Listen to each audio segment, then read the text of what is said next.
Hi hello friends, ಎಲ್ಲರಿಗೂ ನಮಸ್ಕಾರ. ರಜನಿ ಅಡುಗೆ ಮನೆ ಚಾನಲ್ಗೆ ತಮ್ಮೆಲ್ಲರಿಗೂ ಸ್ವಾಗತ. ಇವತ್ತಿನ ವಿಡಿಯೋದಲ್ಲಿ ಯಾವುದೇ ರೀತಿಯ ಮೈದಾ ಆಗಲಿ ಗೋಧಿ ಹಿಟ್ಟನ್ನಾಗಲಿ ಬೆಳೆಸದೆ ಬಾಯಲ್ಲಿಟ್ಟರೆ ಕರಗುವಂಥ ಸ್ವೀಟ್ನ ಮಾಡಿ ತೋರಿಸ್ತಾ ಇದ್ದೀನಿ. ಅದು ಕೂಡ ಮನೆಯಲ್ಲಿರುವಂಥ ಪದಾರ್ಥಗಳನ್ನು ಉಪಯೋಗಿಸ್ಕೊಂಡು ತುಂಬಾ ಸುಲಭವಾಗಿ ಮಾಡ್ಕೊಳ್ಬೋದು. ಟೇಸ್ಟಲ್ಲಿ ಯಾವುದೇ ರೀತಿಯ ಕಾಂಪ್ರಮೈಸ್ ಇರೋದಿಲ್ಲ, ತುಂಬಾ ಚೆನ್ನಾಗಿರುತ್ತೆ. ತಪ್ಪದೆ ನೀವು ಕೂಡ ಈ ವಿಧಾನದಲ್ಲಿ ಒಂದ್ಸಲ ಟ್ರೈ ಮಾಡಿ ನೋಡಿ. ಮೊದಲಾಗಿ ಈ ಸ್ವೀಟ್ನ ಮಾಡ್ಕೊಳ್ಳೋದಕ್ಕೆ ನಾನು ಇಲ್ಲಿ ಸ್ವಲ್ಪ ಅವಲಕ್ಕಿನ ಹಾಕೊಂಡು ಹುರ್ಕೊಳ್ತಾ ಇದ್ದೀನಿ. 1 ಕಪ್ ಆಗೋಷ್ಟು ಅವಲಕ್ಕಿನ ಸೇರಿಸ್ಕೊಂಡು ಲೈಟಾಗಿ ಕ್ರಿಸ್ಪಿ ಆಗೋವರೆಗೂ ಮೀಡಿಯಂ ಟು ಲೋ ಫ್ಲೇಮ್ ಇಟ್ಕೊಂಡು ಚೆನ್ನಾಗಿ ಹುರ್ಕೊಳ್ಬೇಕಾಗತ್ತೆ. ನೀವು ಇಲ್ಲಿ ಯಾವ್ದಾದ್ರು ಅವಲಕ್ಕಿನ ತಗೊಳ್ಬಹುದು, ಸ್ವೀಟ್ ತುಂಬಾನೇ ಚೆನ್ನಾಗಾಗತ್ತೆ. ಈಗ ನೋಡಿ, ಈ ರೀತಿಯಾಗಿ ಸ್ವಲ್ಪ ಅವಲಕ್ಕಿ ಕ್ರಿಸ್ಪಿ ಆಗಿದ ನಂತರ ಸ್ಟವ್ ಅನ್ನು ಆಫ್ ಮಾಡ್ಕೊಳ್ತಾ ಇದ್ದೀನಿ. ನಂತರ ಕಂಪ್ಲೀಟ್ ಆಗಿ ತಣ್ಣಗಾದ ನಂತರ ಇದನ್ನೊಂದು ಮಿಕ್ಸರ್ ಜಾರ್ಗೆ ಸೇರಿಸ್ಕೊಂಡು ನೈಸ್ ಆಗಿ ಪೌಡರ್ ಮಾಡ್ಕೊಳ್ತಾ ಇದ್ದೀನಿ. ಸೊ ನೋಡಿ, ಈ ರೀತಿಯಾಗಿ ನೈಸ್ ಆಗಿ ಪೌಡರ್ ಮಾಡ್ಕೊಂಡಿದ್ದೀನಿ. ಸ್ವಲ್ಪ ತರಿ ಇದ್ರೂ ಪರವಾಗಿಲ್ಲ. ಇವಾಗ ಈ ಪೌಡರ್ ಮಾಡ್ಕೊಂಡಿರುವಂಥ ಅವಲಕ್ಕಿನ ಒಂದು ಮಿಕ್ಸಿಂಗ್ ಬೌಲ್ಗೆ ಸೇರಿಸ್ಕೊಳ್ತಾ ಇದ್ದೀನಿ. ನಂತರ ಇದಕ್ಕೆ ಹಾಲನ್ನು ಸೇರಿಸ್ಕೊಳ್ತಾ ಇದ್ದೀನಿ. ಅವಲಕ್ಕಿನ ಯಾವೊಂದು ಕಪ್ಪಲ್ಲಿ ತಗೊಂಡಿದ್ದೀವೋ ಅದೇ ಒಂದು ಕಪ್ಪಿಂದ 2 ಕಪ್ ಆಗೋಷ್ಟು ಹಾಲನ್ನು ಸೇರಿಸ್ಕೊಳ್ತಾ ಇದ್ದೀನಿ.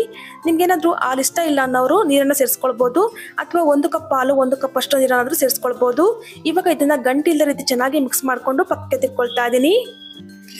ನೆಕ್ಸ್ಟ್ ಇವಾಗ ಈ ತರ ಒಂದು ಟ್ರೇಗೆ ಅಥವಾ ಒಂದು ತಟ್ಟೆಗೆ ತುಪ್ಪನ ಸವರ್ಕೊಂಡು ಪಕ್ಕಕ್ಕೆ ತಿಟ್ಕೊಳ್ಳಿ. ಇವಾಗ ಗ್ಯಾಸ್ ಆನ್ ಮಾಡಿ ಒಂದು ಪ್ಯಾನ್ ಇಟ್ಕೊಂಡಿದ್ದೀನಿ. ಅದಕ್ಕೆ ಬೆಲ್ಲನ ಸೇರಿಸ್ಕೊಳ್ತಾ ಇದ್ದೀನಿ.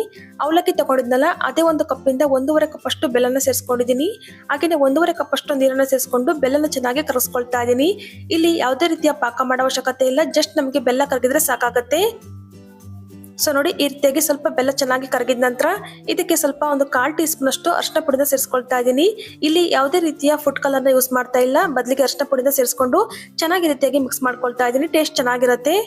ನೋಡಿ, ರೀತಿಯಾಗಿ ಚೆನ್ನಾಗಿ ಮಿಕ್ಸ್ ಮಾಡ್ಕೊಂಡಿದ್ದ ನಂತರ ನಾವು ಮಿಕ್ಸ್ ಮಾಡಿ ಇಟ್ಕೊಂಡಿದ್ವಲ್ಲ ಅವಲಕ್ಕಿ ಪೇಸ್ಟ್ನ ಹಾಕೊಳ್ತಾ ಇದ್ದೀನಿ. ನನಗೆ ತುಂಬಾ ಗಟ್ಟಿ ಅನಿಸ್ತಾ ಆಗಿ ಒಂದು ಅರ್ಧ ಕಪ್ ಅಷ್ಟು ಹಾಲನ್ನು ಸೇರಿಸ್ಕೊಂಡು ಮತ್ತೆ ಮಿಕ್ಸ್ ಮಾಡ್ಕೊಂಡಿದ್ದೀನಿ. ಇವಾಗ ಗ್ಯಾಸ್ ಫ್ಲೇಮ್ನ ಹೈ ಟು ಮೀಡಿಯಂ ಫ್ಲೇಮ್ ಇಟ್ಕೊಂಡು ಚೆನ್ನಾಗಿ ಇದನ್ನ ಕೈ ಬಿಡದ ರೀತಿ ಮಿಕ್ಸ್ ಮಾಡ್ಕೊಳ್ಳಿ. ಗಂಟ್ಗಳೇನಾಗೋದಿಲ್ಲ, ನಿಧಾನವಾಗಿ ರೀತಿಯಾಗಿ ತಿರ್ಸ್ಕೊಳ್ತಾ ಇರಿ. ಮಕ್ಕಳು ಸ್ಕೂಲಿಂದ ಬಂದಾಗ ಏನಾದ್ರೂ ಸ್ವೀಟ್ ತಿನ್ಬೇಕು ಅನಿಸ್ದಾಗ ಈ ತರ ಸ್ವೀಟ್ನ ಮಾಡ್ಕೊಡ್ಬೋದು, ತುಂಬಾನೇ ಚೆನ್ನಾಗಿರುತ್ತೆ. ಸೊ ನೋಡ್ತಾ ಇರ್ಬೋದು, ಈ ರೀತಿಯಾಗಿ ಮಿಕ್ಸ್ ಮಾಡ್ಕೊಳ್ತಾ ಇರಿ. ಸ್ವಲ್ಪ ಹೊತ್ತಲ್ಲಿ ರೀತಿಯಾಗಿ ಸ್ವಲ್ಪ ಗಟ್ಟಿ ಆಗ್ತಾ ಬರುತ್ತೆ. ಇವಾಗ ನಾನು ಇದಕ್ಕೆ ತುಪ್ಪನ ಸೇರಿಸ್ಕೊಳ್ತಾ ಇದ್ದೀನಿ. 1-2 ಟೇಬಲ್ ಸ್ಪೂನ್ ಅಷ್ಟು ತುಪ್ಪನ ಸೇರಿಸ್ಕೊಳ್ತಾ ಇದ್ದೀನಿ. ತುಪ್ಪನ ಹಾಕೋದ್ರಿಂದ ಟೇಸ್ಟ್ ತುಂಬಾನೇ ಚೆನ್ನಾಗಿರುತ್ತೆ. ತುಪ್ಪನ ಹಾಕಿದ ನಂತರ ಮತ್ತೆ ಈ ರೀತಿಯಾಗಿ ಚೆನ್ನಾಗಿ ಮಿಕ್ಸ್ ಮಾಡ್ಕೊಳ್ಳಿ. ಸೊ ನೋಡಿ, ತುಪ್ಪನ ಹಾಕಿದ ನಂತರ ಒಂದು 4 ರಿಂದ 5 ನಿಮಿಷ ರೀತಿ ಚೆನ್ನಾಗಿ ಮಿಕ್ಸ್ ಮಾಡ್ಕೊಂಡಿದ್ದೀನಿ. ಇವಾಗ ಇದಕ್ಕೆ ಫ್ಲೇವರ್ಗೋಸ್ಕರ ಸ್ವಲ್ಪ ಏಲಕ್ಕಿ ಪೌಡರ್ ಹಾಕೊಳ್ತಾ ಇದ್ದೀನಿ. ಜೊತೆಗೆ ಮತ್ತೆ 2 ಟೇಬಲ್ ಸ್ಪೂನ್ ಅಷ್ಟು ತುಪ್ಪನ ಕೂಡ ಹಾಕೊಳ್ತಾ ಇದ್ದೀನಿ. ನಾನಿಲ್ಲಿ ಟೋಟಲ್ ಆಗಿ ಈ ಸ್ವೀಟ್ನ ಮಾಡ್ಕೊಳ್ಳೋದಕ್ಕೆ 4 ಟೇಬಲ್ ಸ್ಪೂನ್ ಅಷ್ಟು ತುಪ್ಪನ ಯೂಸ್ ಮಾಡ್ಕೊಂಡಿದ್ದೀನಿ. ಸೊ ನೋಡಿ, ತುಪ್ಪನ ಹಾಕಿದ ನಂತರ ಈ ರೀತಿ 1-2 ರಿಂದ 3 ನಿಮಿಷ ಚೆನ್ನಾಗಿ ಮಿಕ್ಸ್ ಮಾಡ್ಕೊಂಡ್ರೆ ಸಾಕು. ಇವಾಗ ನೋಡ್ತಾ ಇರ್ಬೋದು, ಕಲರ್ ಕೂಡ ಬದಲಾಗಿ ತಳ ಕೂಡ ಬಿಡ್ಕೊಂಡು ಬಂದಿದೆ. ಇಷ್ಟ ಆದ್ರೆ ಸಾಕು. ಇವಾಗ ಗ್ಯಾಸ್ ಫ್ಲೇಮನ್ನು ಆಫ್ ಮಾಡಿಕೊಂಡು ತುಪ್ಪ ಸವರಿ ಇಟ್ಕೊಂಡಿದ್ವಲ್ಲ ಆ ಒಂದು ಟ್ರೇಗೆ ಹಾಕೊಳ್ತಾ ಇದ್ದೀನಿ. ಹಾಕೊಂಡು ಒಂದು ಸ್ಪೂನಿಂದ ಚೆನ್ನಾಗಿ ಇದನ್ನ ಸ್ಪ್ರೆಡ್ ಮಾಡ್ಕೊಳ್ಳಿ. ಬೇಕಾದ್ರೆ ನೀವು ಇದ್ರ ಮೇಲ್ಗಡೆ ಸ್ವಲ್ಪ ಡ್ರೈ ಫ್ರೂಟ್ಸ್ ಆದ್ರೂ ಹಾಕೊಳ್ಬಹುದು. ನೋಡಿ, ಈ ರೀತಿಯಾಗಿ ಚೆನ್ನಾಗಿ ಸ್ಪ್ರೆಡ್ ಮಾಡ್ಕೊಂಡಿದ ನಂತರ ಕಂಪ್ಲೀಟ್ ಆಗಿ ಒಂದು ಅರ್ಧ ಗಂಟೆ ತಣ್ಣಗಾದಕ್ಕೆ ಬಿಡ್ತಾ ಇದ್ದೀನಿ. ಈಗ ನೋಡಿ, ಅರ್ಧ ಗಂಟೆ ತಣ್ಣಗಾದ ನಂತರ ತುಂಬಾ ಚೆನ್ನಾಗಿ ಸೆಟ್ ಆಗಿದೆ.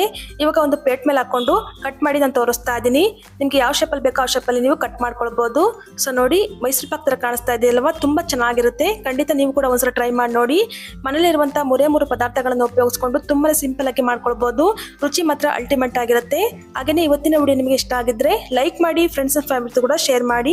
ಮತ್ತಷ್ಟು ಸಿಂಪಲ್ ಅಂಡ್ ಕ್ವಿಕ್ ರೆಸಿಪಿಗಾಗಿ ರಜನಿ ಅಡುಗೆ ಮನೆ ಚಾನೆಲ್ನ ಸಬ್ಸ್ಕ್ರೈಬ್ ಮಾಡಿಕೊಂಡು ಸಪೋರ್ಟ್ ಮಾಡಿ. Thank you for watching.